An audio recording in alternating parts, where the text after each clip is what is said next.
2주차 첫 번째 강의로서 지난 시간에 했던 꿈의 해석을 조금 더 부연 설명을 하고자 합니다. 여러분들 지난 시간에 했던 것을 다시 한번 기억을 해봅시다. 바로 이 도표는 제가 심사숙고하고 정말 제가 여러 가지로 해가지고 만든 것이니까 꼭 기억해 두십시오. 꿈 자체와 꿈 내용은 다르다. 꿈 자체에서 생각나는 대로 솔직하게 빠짐없이 디테일하게 기록한 것이 꿈 내용이다. 두 번째 단계로서는 그 꿈 내용을 기록한 꿈 내용을 각각의 구성 요소로 분해한 뒤 각각의 구성 요소에 대해서 떠오르는 생각을 추적하고 따라간 것이 꿈사고다. 그러나 꿈사고는 일종의 단어 연상 검사에서 하듯이 그러한 그것을 의미하는 게 아니라 그 과거의 어린 시절의 기억을 말하는 것이다. 그런데 이 꿈사고는 각각의 구성 요소에서부터 출발한 꿈사고는 무한히 확산되는 것이 아니라 그리고 두서없는 게 아니라 이상하게 어느 한 지점을 중심으로 포도송이처럼 이렇게 뭉친다. 그러면서 그것이 하나의 수렴점에 도달하게 된다.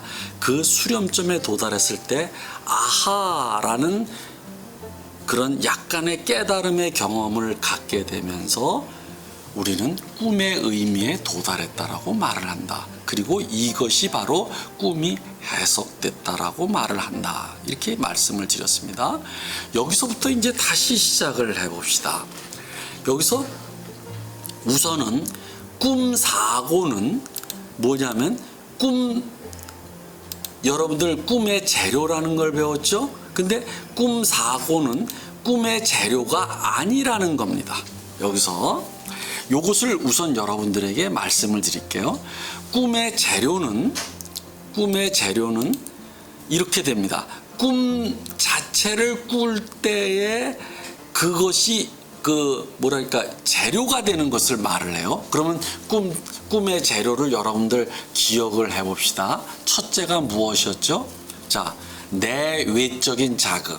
다시 말해서 내적인 자극, 배고픔이라든지 갈증이라든지 이런 자극. 두 번째가 외적인 자극, 밖에서 나는 소리라든지 아니면 피부로 들어오는 뭔가 끼었다든지 아니면 베개가 발을 누른다든지 이런 외적인 자극. 그 다음에 세 번째가 무엇이었습니까? 낮의 잔재. 최근에 있었던 기억하고 의식할 수 있는 사건. 이것을 낮의 잔재라고 합니다. 그리고 마지막으로 어린 시절에 억압된 일종의 욕망의 기억. 이것이 이 어린 시절의 기억입니다. 그러면 꿈사고는 이 네 가지 꿈의 재료가 에서 무엇에 가까우냐 하면은 어린 시절에 억압된 일종의 욕망의 기억에 훨씬 더 가까운 게 그겁니다. 그거예요. 그게 꿈사고입니다. 따라서 꿈사고는 꿈의 재료의 일종입니다. 일종인데 그 중에서 가장 중요한 꿈의 동인이 되는 어린 시절의 일종의 기억, 그것도 억압된 욕망이 스며 있는 기억, 이것을 꿈사고라고 말합니다. 그러니까 여러분들이 꿈사고와 꿈의 재료가 그 약간의 개념의 차를 갖다가 분명히 기억해 두시기 바랍니다. 그러면 여러분들은 무엇을 찾아갈까요? 여러분들은 무엇냐면 어린 시절에 억압된 기억을 찾아가는 겁니다. 이렇게 꿈의 재료와 꿈사고는 다르다 하는 겁니다. 두 번째로 이제 아셔야 될 것이 무엇이냐면 꿈 내용은 어젯밤에 실제적으로 내가 잠을 자면서 보았던 일종의 현상에 드러난 꿈입니다. 그래서 이것을 현상적인 꿈 또는 프로이트는 꿈의 해석에서 현재몽이라고 합니다. 영어로 말하면 프리젠트하다 이거지. 현재에 나타났다. 이것을 현재 꿈, 현재몽이라고 하고, 그러면 꿈사고는 뭐라고 하느냐면 잠재적인 꿈, 그러니까 그 꿈에 대해서 기억나는 과거의 기억인데 그 과거의 기억은 사실은 꿈 내용의 원인이 된 겁니다. 왜 그러냐면 아까 꿈의 의미에 도달했을 때 우리는 이렇게 얘기를 했습니다. 뭐냐면 이래서 내가 이 꿈을 꾸었구나. 그러니까 결국은 무엇일까요? 이 꿈 사고를 통해서 도달한 최종적인 수렴점, 꿈의 의미는 꿈의 원인이기도 하기 때문에 결국은 꿈 자체와 꿈 내용은 이 원인의 결과물이라고 말할 수가 있죠. 따라서 꿈 사고는 꿈 내용에 잠재되어 있는 일종의 원인으로서의 꿈이다. 원인으로서의 꿈이다. 그래서 프로이트는 이것을 잠재몽, 잠재적인 꿈이다. 이렇게 얘기를 했습니다. 어려운 겁니다. 그러면 요번에는 텍스트로 얘기를 해봅시다. 텍스트로. 프로이트가 뭐라고 얘기를 했느냐 하면은 이렇게 했습니다. 여러분들, 자, 여기 봅시다. 여기서 꿈 내용과 꿈 사고는 하나의 내용이 서로 다른 언어로 번역된 텍스트와 같다라고 프로이트가 꿈의 해석에서 335쪽에서 이렇게 얘기를 했어요. 여기 제가 한번 읽어볼게요. 이건 중요한 겁니다. 꿈 사고와 꿈 내용은 하나의 내용을 두 개의 언어로 묘사하는 것과 같다. 또는 더 정확히 말하면 꿈 내용이 꿈 사고를 다른 표현 방식으로 옮겨 놓은 것처럼 보인다. 왜냐하면 꿈 사고가 원인이고 꿈 내용이 결과물이기 때문에 꿈 내용이 꿈 사고를 다른 표현 방식으로 옮겨 놓은 것이죠. 꿈 사고가 꿈 내용을 다른 표현 방식으로 옮겨 놓은 것이 아니라, 오케이? 자, 따라서 우리는 원본과 비교하여 다른 표현 방식의 기호와 결합 법칙을 알아내야 한다. 그래서 프로이트는 이렇게 꿈 내용과 꿈 사고는 동일한 텍스트가 서로 다른 언어로 번역된 두 텍스트와 같다라고 말을 했어요.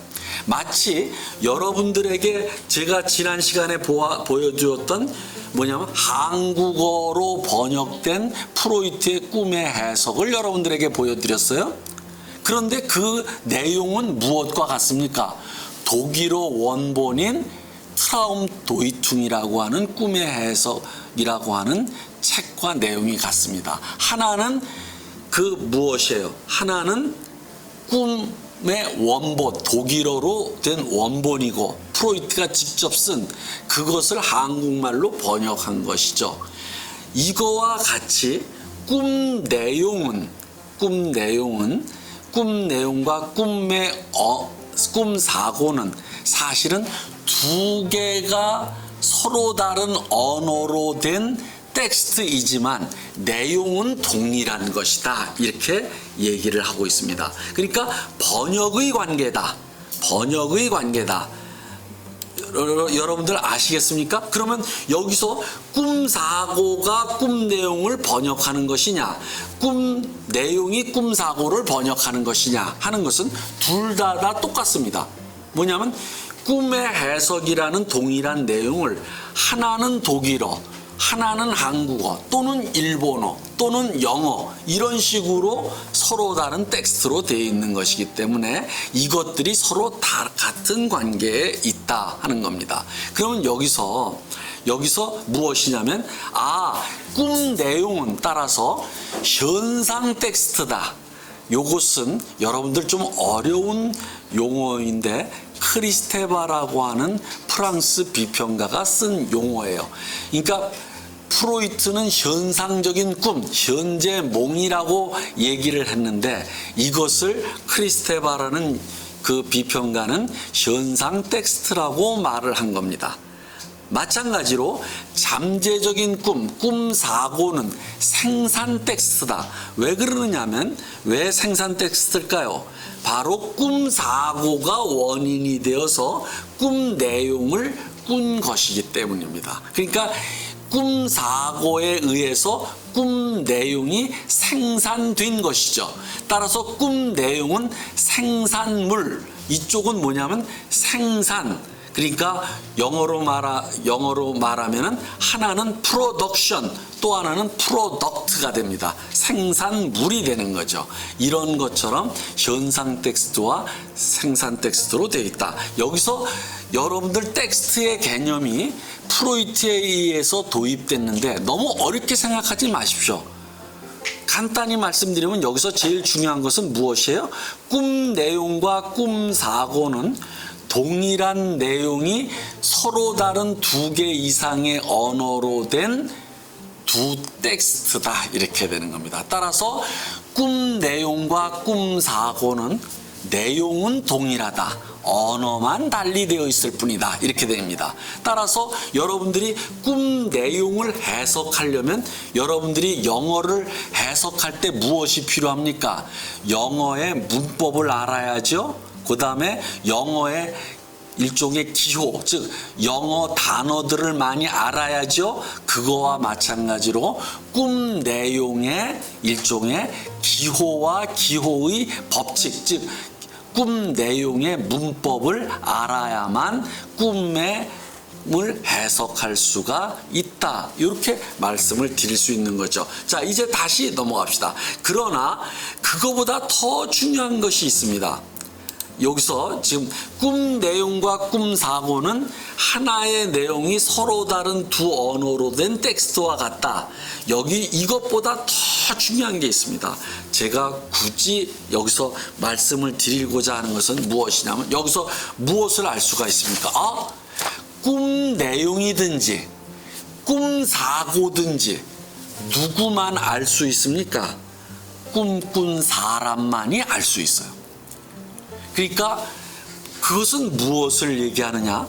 꿈 내용이든지 꿈 사고든지 간에 꿈꾼 사람 자신만이 알 수 있고 그 사람 자신만의 것이다라는 거예요. 따라서 프로이트는 꿈을 이렇게 얘기하고 있습니다.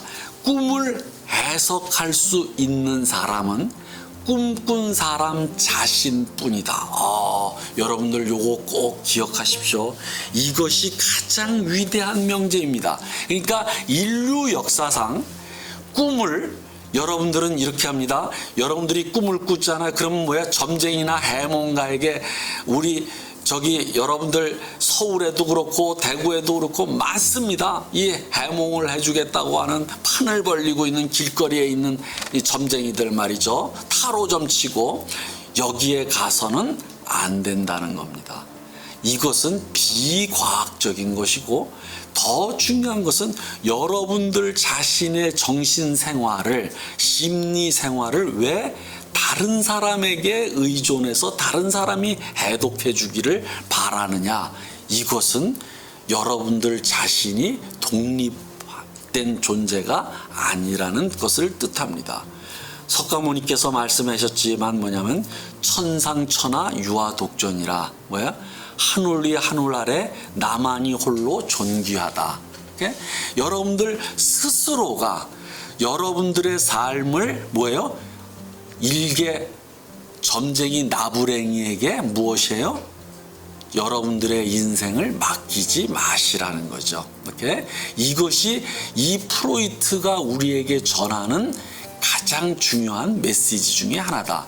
다시 한번 말씀을 드리는데 꿈은 누구만이 해석할 수 있어요? 바로 꿈을 꾼 사람 자신만이 해석할 수 있다. 그리고 그 사람만이 자기 자신을 인식할 수가 있는 겁니다. 그러니까 꿈 내용이든지 꿈 사고든지 간에 이것은 전적으로 꿈꾼 사람 자신의 것이다, 이렇게 말씀을 드립니다. 자, 이제 여러분들이 제 말씀을 들었으면 여기로 다시 넘어갑시다. 자, 왼쪽 꿈 자체에서 꿈의 의미로 가는 것은 이것을 꿈의 해석 과정이라고 말을 합니다. 해석 과정. 그런데 이 해석 과정은 언제 일어나요? 여러분들 꿈 내용은 잠에서 깨었을 때 즉시 기록하지만 꿈 사고를 따라가 보고 꿈 내용에 대해서 떠오르는 생각을 기록한 꿈 사고는 사실은 한참 지나서 해도 됩니다. 심지어 프로이트의 책을 읽어보면 20년이 지나서 자기 꿈을 분석한 것도 있어요. 그러니까 20년 전에 기록한 자기의 꿈 내용을 20년 뒤에 가서 분석한 것도 있습니다. 이것이 그 유명한 1896년도에 쓴 덥게 기억에 대하여라고 하는 그 논문인데, 아무튼 이렇게 20년 뒤에도 분석이 가능합니다. 그러니까 결국은 꿈 내용을 솔직하게 기록하는 것이 중요하다. 그러나 꿈 사고는 언제든지 할 수 있다 하는 겁니다. 그런데 그 꿈 사고로 가는 것은 언제 합니까? 여러분들 각성 상태에서, 의식 상태에서 낮에 합니다. 여기 있잖아요. 의식적 낮의 각성 상태에서. 방법론은 무엇입니까? 각각의 구성 요소에 대해서 자유현상을 따라가 보는 겁니다. 그러면 여러분들 여기서도 여러분들이 꿈 자체가 꿈 내용을 떠올릴 때 떠오르지 않는 꿈 자체의 내용도 있죠. 그죠? 그런 것처럼 꿈 내용에 대해서 꿈 사고가 전혀 아무것도 떠오르지 않는 경우가 있습니다. 정말 전혀 아무것도 떠오르지 않는 경우가 있습니다.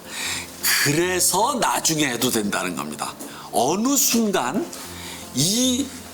내가 10년 전에 기록했던 꿈 내용에 대해서 아무 자유현상이 떠오르지 않다가 어느 한순간 몇 년 뒤에 뜬금없이 갑자기 이 생각이 딱 떠오르는 거예요.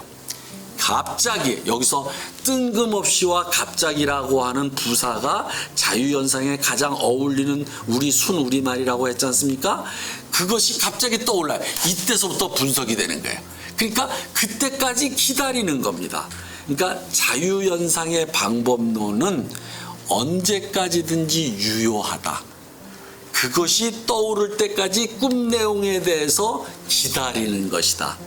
그래서 꿈 사고는 나중에 일어날 수 있다라는 겁니다. 이것이 왼쪽에서 오른쪽으로 가는 방향이 바로 꿈의 해석 과정이고, 그리고 마지막에 도달한 지점이 꿈의 의미인데, 여기서 의미입니다. 이 의미에 도달하는 것이 꿈의 해석이라고 그러는데, 제가 지금 말씀드렸지만 여기서 해자는 풀해자입니다. 수학 문제를 풀다 할 때 풀해자고, 석자는 바로 의미를 말합니다. 따라서 이 해석은 해독을 의미하기도 합니다. 해독. 그러니까 의미를 찾는 거예요.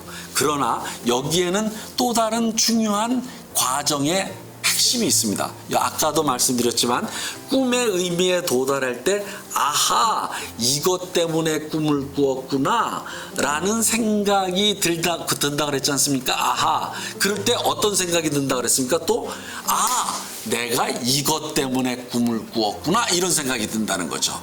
따라서 이 꿈의 의미는 꿈의 원인이기도 합니다.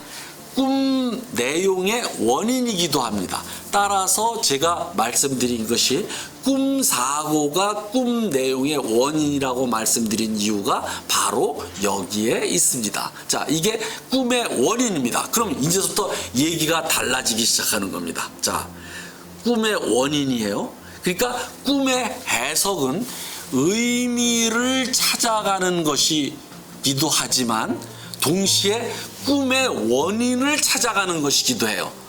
그러면 여러분들 이런 거 있죠. 그러니까 제가 비유적으로 얘기할게요. 여러분들 여기서 남자분들은 경험이 있을 겁니다. 어린 시절에 요즘은 전자기 때문에 안 될지도 모릅니다. 그러면 옛날에 이렇게 태엽을 감는 시계가 있었어요. 그러면 남자들은 10중 8구 어떤 경험이 있냐면 시계를 분해하는 호기심을 갖습니다. 그래서 시계를 막 분해했는데 그것이 나중에 조립이 안 되죠. 그러면 시계를 하나를 버리는 거예요. 여러분들 그런 거 있습니다. 그러니까 어떤 물건을 만들었어요. 물건을 만드는 것을 뭐라 그럽니까? 조립 과정이라고 그래요. 조립 과정. 요즘 이케아라고 하는 그러한 이 책상이라든지 이런 가구를 거기서 다 부품을 판매합니다. 그래서 자기가 조립을 하라고 그래요. 그러면 조립을 다시 원래대로 각 부분대로 분해할 수가 있죠. 해체할 수가 있죠. 그러면 그 분해가 그 해자가 풀해자입니다.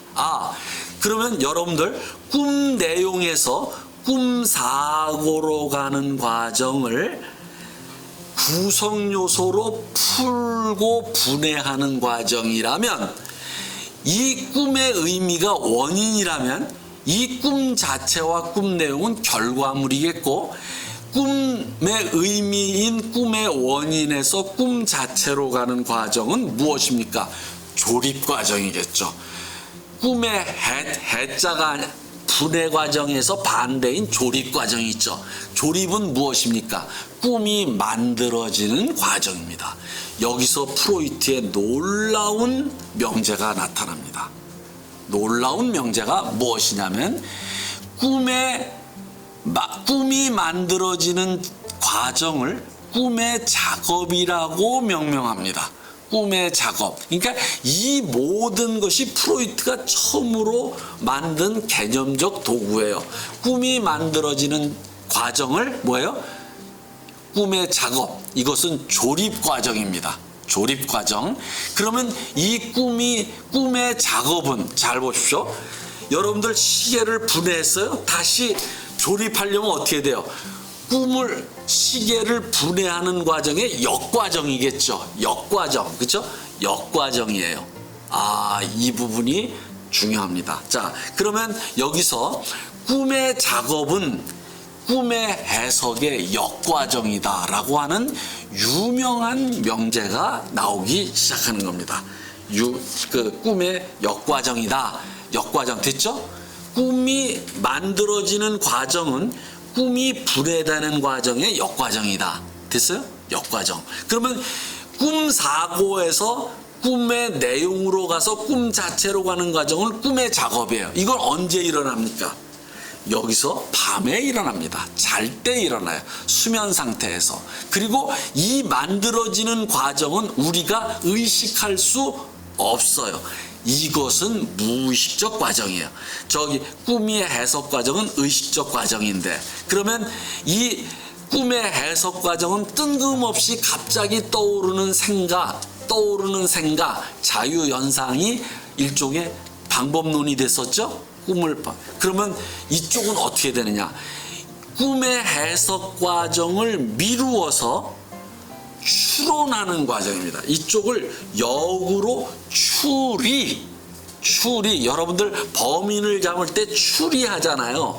이게 논리적으로 이것도 마찬가지로 꿈의 작업은 꿈의 해석의 역과정으로서 꿈의 해석을 통해서 그것을 추리를 통해서 꿈의 작업의 메커니즘을 프로이트가 발견합니다. 여기서 이제 프로이트가 발견한 것에 꿈의 해석이라는 책에서 무슨 무지무지한 업적이 있습니다. 꿈은 소원 성취다부터 시작해서 꿈은 꿈꾼 사람만이 해석할 수 있다라고 하는 그런 것부터 시작해서 드디어 중요한 게 또 나왔어요. 뭐예요? 꿈의 작업이 중요합니다. 꿈의 작업의 메커니즘을 이제 우리는 다음 시간서부터 아마 하게 될 겁니다. 자, 이래서 결국은 꿈이 만들어지고 꿈이 해석되는 이 순환 과정, 오케이? 그러니까 해석과 조립, 풀고 만들고, 오케이? 이 과정이 하나의 전체의 이런 순환 과정으로서 우리의 심리 속에서 일어나는 이 과정입니다. 이 전체적인 이 체계를 프로이트가 꿈의 해석에서 쓴 것이고 제가 그것을 읽고서 이렇게 도식화한 것이니까 여러분들 이것을 꼭 잊지 말고 계십시오. 다음 시간 계속 필요합니다. 그러면 오늘은 무엇을 하느냐? 여러분들에게 이 하나의 예를 하나 보여드리겠습니다. 무엇이냐면은, 자, 꿈의 해석의 한 예를 들어드리겠습니다. 자, 이것은 사실은 저에게 분석 치료를 받았던 어떤 부인의 이야기입니다. 자, 그러면 이 부인의 이야기가 이 꿈의 해석과 꿈의 작업을 아주 일목요연하게 보여줄 뿐만 아니라 이 부인이 이 꿈의 해석을 통해 가지고 어루만치 치료가 되었기 때문에 더욱더 중요합니다. 왜? 꿈의 해석은 일종의 자기인식뿐만 아니라 뭐냐면은 자기의 증상까지도 치료한다는 것을 보여주는 예이기 때문입니다. 그러니까 여러분들의 꿈을 분석해서 만약에 아하 경험에 계속 도달하다 보면 여러분들 자신이 여러분들의 정신 일종의 증상으로부터 벗어나서 무엇이냐면 여러분들이 정신 건강을 일종의 회복할 수 있을 것입니다. 자, 이 예로 들어가 봅시다. 제가 여러분들이 한번 읽어보십시오. 제가 나눠드렸으니까 그럼 제가 설명을 할게요. 이 부인이 저를 찾아왔어요. 그러면서 그 부인이 찾아온 이유는 불안 신경증 때문입니다. 그러니까 차를 몰고 가다가 갑자기 불안이 찾아온대요. 엄습한다는 표현을 씁니다. 불안이 저쪽에서 자기를 엄습한대요. 그러면 뭐냐면 자기가 운전을 할 수 없을 정도로 너무나도 이게 심해가지고 차를 옆에 세울 수밖에 없답니다. 불안이 찾아올 때. 그래서 차를 옆에다 세워놓고 어떤 때는 불안을 진정시키기 위해서 어떤 때는 4시간 동안 울었다고 합니다. 4시간 동안. 그런 다음에 간신히 운전을 했다고 하는 부인입니다. 그래서 제가 그 얘기를 듣자마자 이렇게 얘기를 했습니다. 부인, 그러면 언제 불안이 찾아오십니까? 라고 말을 했어요. 그랬더니 하는 말이 매일 찾아옵니다. 매일. 그러면 매일 오늘도 찾아왔습니까? 예. 그래서 그럼 언제입니까? 바로 오늘 아침에 잠용종 꿈을 꾸고서 불안에 휩싸였다. 이렇게 얘기를 하는 거예요. 잠용종이라고 하는 것은 내가 아침에 일어날 때 일정 시간에 나를 깨워달라고 그 약속을 해가지고 그 시간에 깨워주는 게 잠용종이지 않습니까? 기능이지 않습니까? 그럼 잠용종을 듣고 깼습니까? 깨서 불안했습니까? 아니면 진짜 잠용종 꿈을 꾼 겁니까? 그랬더니 하는 얘기가 자기가 깬 다음에 잠용종이 울렸대요. 따라서 자기가 비몽사몽간에 들었던 잠용종 소리는 바깥에서 나는 소리가 아니었다라는 거죠. 왜냐하면 깨어난 다음에 잠용종 소리가 이미 나중에 들렸기 때문에. 그렇다면 결국은 잠용종 소리가 꿈임에는 틀림이 없어요. 그러면 여러분들 보십시오. 꿈 내용은 딱 하나예요. 잠용종 소리예요. 그죠? 잠용종 소리.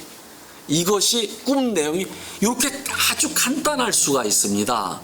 그래서 제가 그랬죠. 그렇다면 잠용종 꿈을 꾸신 것이 분명하군요. 그것도 잠용종 소리를 듣는 꿈을 꾸셨군요. 그래서 깨어나자마자 곧바로 불안하기 시작했대요. 그리고서 나중에서야나 실제 잠용종이 울렸다는 것이죠. 시간이 어느만치 지난 다음에. 그렇습니까? 그렇다면 잠용종 소리에 대해서 떠오르는 과거의 기억을 얘기해 보십시오. 잠용종 소리 하면 떠오르는 생각이 무엇입니까? 했더니 첫 번째, 이 부인이 나를 찾아왔을 때는 45세 정도 됐었습니다. 45세. 그 분은 지금 아마 60 가까이 됐을 거예요. 근데 45세 되었던 그 부인이 28살 때 결혼을 했어요. 28살 때 결혼을 했는데 남편이 결혼 전에는 술 먹는 줄 몰랐대요. 근데 결혼하고 일주일 뒤서부터 술을 먹고 들어오는데 새벽 2, 3시에 항시에 들어온답니다. 새벽 2, 3시에 들어오는데 무엇이냐면 5층 주공 아파트였는데 엘리베이터가 없는 그 5층 밑에서 자기가 4층인가 5층에 살았는데 그 낡은 주공 아파트에 이렇게 계단을 밟는 저벅 이렇게 하는데 밟고 올라오는 소리가 자기가 남편을 기다리면서 그래도 신혼 때라서 남편을 기다린다고 소파에 앉아서 꾸벅꾸벅 조는데 그 발자국 소리가 들린다는 거예요. 그러면 밤에는 이 소리가 멀리 높이 간다는 거 여러분들 아시죠? 그 소리가 발자국 소리가 계단을 밟고 오는 소리가 4층까지 들리면서 갑자기 깨어난다는 거예요. 갑자기 깨어난다. 요 얘기를 딱 하는 거예요. 그러냐? 그럼 이제 첫 번째 꿈 사고는 됐어요. 그럼 또 다른 떠오르는 과거의 기억이 없습니까? 그랬더니 두 번째, 아버지의 노랫소리가 떠오른다는 거예요. 아버지의 노랫소리가 떠오르는데 그건 또 무슨 사연입니까? 그랬더니 하는 얘기가 여러분들 뭐 제가 지금 여기서 말을 할 수 있는데 대구 근교에 아주 도시예요. 어떤 신흥 도시예요. 근데 그분이 5살 때 기억이래요. 이것은 5살 때 기억인데 5살 때 기억인데 아버지가 술을 자주 마시지는 않았지만 한 일주일에 한 번, 2주일에 한 번 정도 술을 드셨다는 거예요. 근데 술을 마시면은 꼭 이렇게 노랫소리가 들린대요. 그러면 그 노랫소리가 언제 들립니까? 여러분들 아십니까? 옛날에는 지금 이게 이분이 5살 때쯤 됐으니까 지금으로부터 50년 전 얘기입니다. 50년 전에 이 여러분들의 경산이라든지 영천이라든지 뭐 상주라든지 이럴 때는 신장로라고 있었습니다. 새로 만든 도로다. 넓은 도로예요. 근데 자기 집은 신장로에서 약간 골목길로 빠져나와서 좁은 골목길을 들어서자마자 두 번째 집이었다는 거예요. 근데 아버지가 술을 드시면 새벽 2, 3시에 돌아오시는데 그 골목길을 들어설 때 딱 뭐냐면 그 노랫소리가 들리기 시작한대. 두 번째 집, 자기 집까지. 그래서 그때 통행금지가 있었을 텐데요. 내가 물었어요. 그랬더니 통행금지가 있었죠. 그러나 우리 아버지는 그 당시 거기에 토백이었기 때문에 이미 통행금지가 없다는 게 경찰도 다 알고 뭐 파출소 다 알고 그러기 때문에 그 통행금지가 관계가 없었다고 말씀을 하는 거예요. 그런데 아버지의 노랫소리가 들리자마자 3남 3녀였었는데 이 6 형제 중에서 막내딸이자 막내딸이에요. 그런데 이 6 형제들이 그 마루에 다 도열해서 잠을 깨서 잠에서 벌떡 아버지의 노랫소리가 들리자마자 벌떡 깨서 마루에 도열해서 무릎 꿇고 앉아 있대요. 왜 그러느냐? 근데 이 부인이 이때서부터 말을 잘 못 잇기 시작합니다. 막 흐느끼기 시작해요. 근데 아버지가 딱 오자마자 처음에는 술을 드셨기 때문에 기분이 좋아서 10원짜리 동전을 이렇게 주신답니다. 그러다가 아버지가 점점 우울해지기 시작한대요. 그러면 그때서부터 어떤 일이 일어나느냐 하면 어머니에 대한 폭력이 일어나기 시작한다는 겁니다.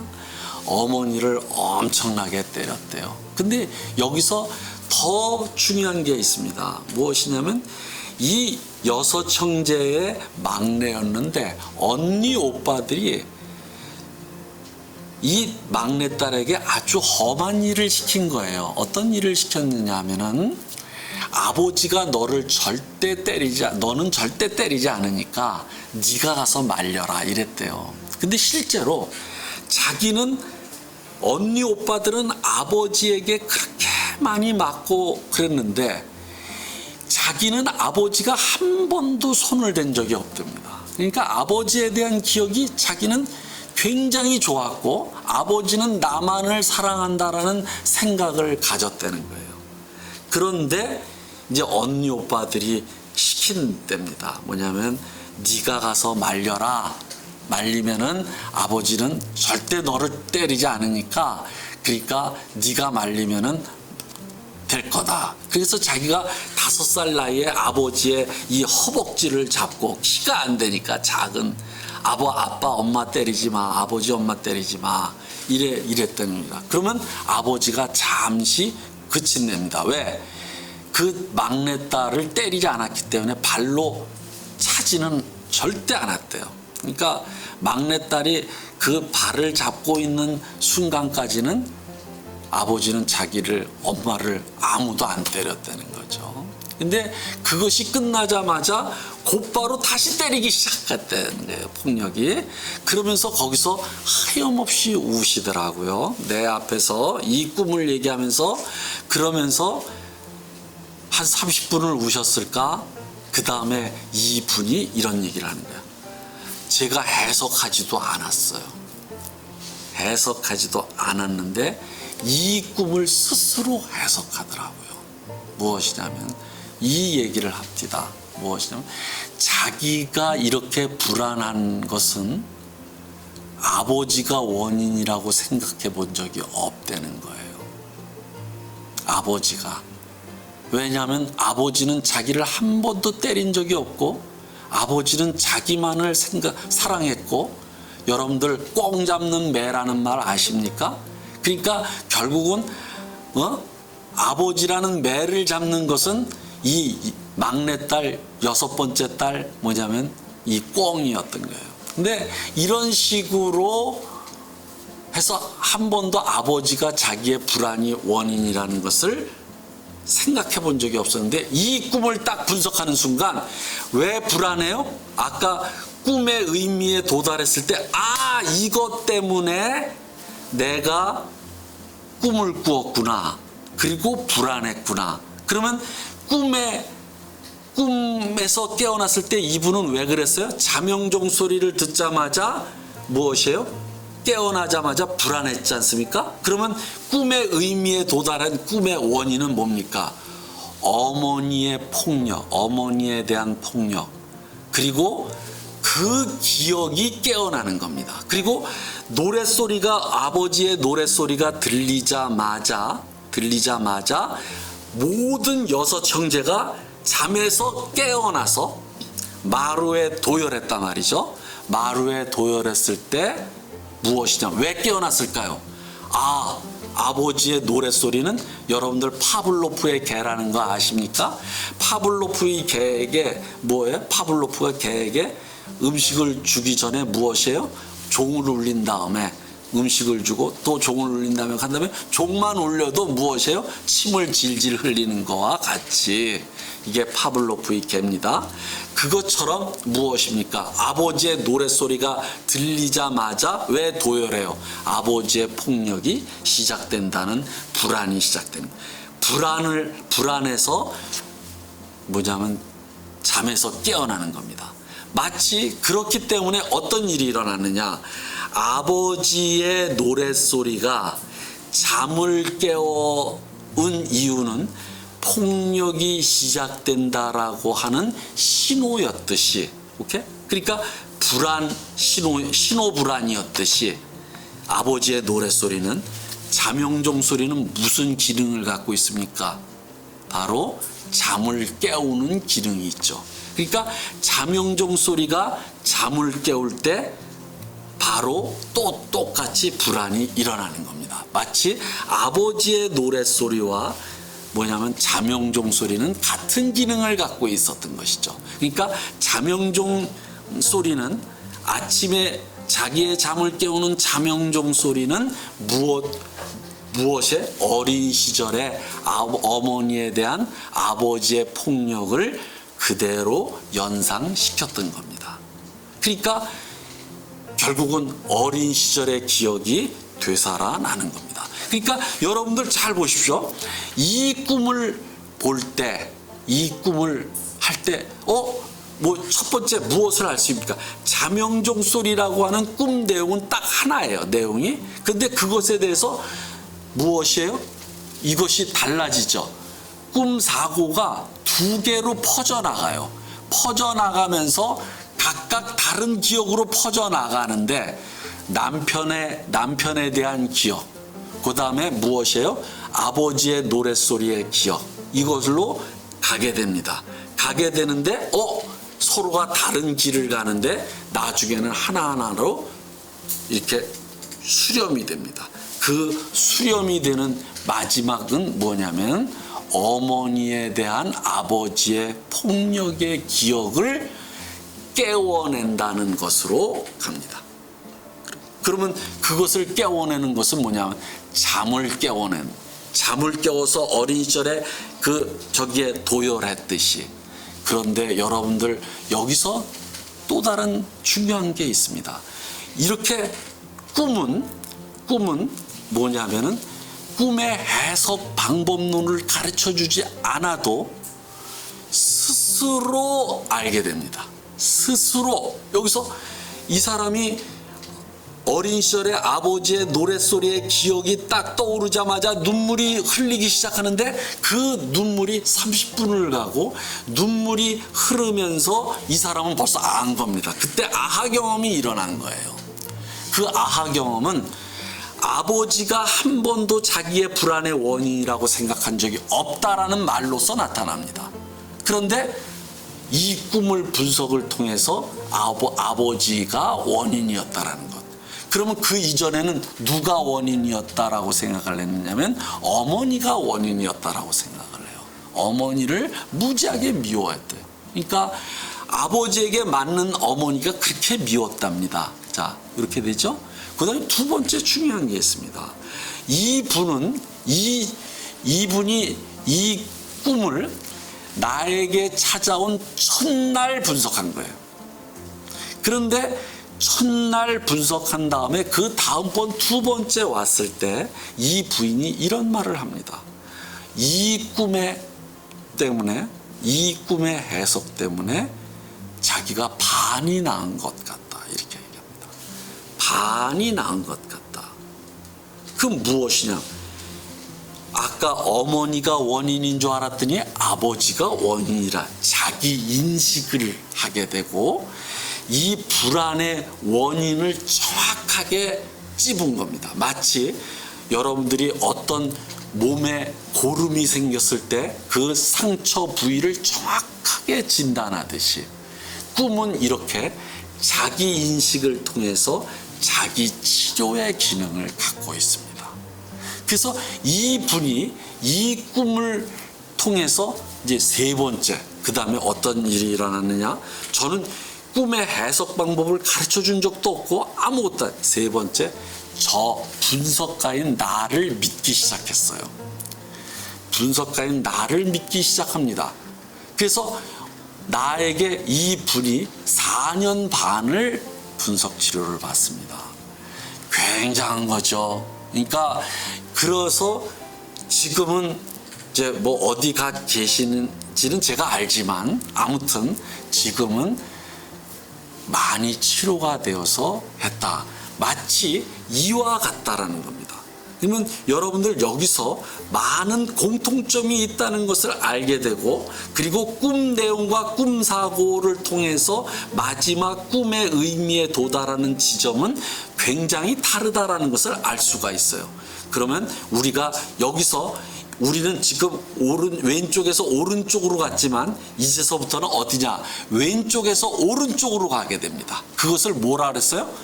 왼쪽에서 오른쪽으로 가는 꿈의 원인인 뭐예요? 어머니에 대한 아버지의 폭력의 어린 시절의 기억으로 갔는데 그것이 꿈을 푸는 과정이었죠. 그러면 요번에는 이쪽에서 이쪽으로 갑니다. 이것이 꿈이 만들어지는 과정이에요. 꿈이 만들어지는 과정이 이렇게 순환식으로 메비우스의 띠처럼 서로 얽혀 있는 겁니다. 그러면 오른쪽에서 왼쪽으로 가는 것에서 여러분들 잘 아십시오. 여기서 중요한 게 있습니다. 두 가지만 말씀을 드릴게요. 왜냐하면 꿈의 해석에서 중요한 것이기 때문입니다. 하나가 남편의 발자국 소리도 아버지의 노랫소리도 똑같은 공통성을 갖고 있어요. 무엇이에요? 깜빡 잠이 들었는데 잠을 깨우는 소리예요. 그런데 그 공통성은 자명종 소리로 들어가요. 왜? 자명종이라고 하는 시계는 무엇을 기능으로 해요? 바로 잠을 깨우는 기능을 갖고 있어요. 그러니까 공통성으로 이상하게 연결되네. 또 하나가 무엇이냐면 자명종 소리부터 시작해가지고 오른쪽으로 가면서 꿈의 원인인 아버지의 폭력의 기억까지는 너무 멀어서 자명종 소리를 가지고는 이쪽이 짐작이 안 돼요. 그러니까 서로 너무 달라졌다, 이런 것을 나중에 알게 되는데 강조점의 이동입니다. 그러니까 이동이 아까 지난 시간에 얘기했죠. 어떤 사람이 책상이 자꾸만 꿈에 나타나요. 그런데 그 기억을 쫓아갔더니 테이블 밑에서 성인들이, 어른들이 발을 하면서 서로 허벅지에다 하면서 이런 성적인 추행의 기억으로 이제 갑니다. 그러니까 테이블보 밑에서 하던 행동이 그것이 원래 그 기억에서 중요한 충격적인 트라우마인데 그것이 어디로 이동해 올라와요? 테이블 위로 이동해 옵니다. 사소한 걸로. 이것을 강조점의 이동이라고 하듯이 여기서 자명종 소리만 가지고는 우리는 알아볼 수가 없다 하는 겁니다. 자, 오늘은 여기까지 하는데 다음 시간에는 여러분들께 부탁을 드릴 게 있습니다. 반드시 다음 시간에는 마스크라는 영화를 보고 오십시오. 마스크라는 영화를 통해서 꿈은 소원 성취라는 것을 한번 여러분들에게 다시 증명해 보이려고 합니다. 감사합니다. 다음 시간에 뵙겠습니다.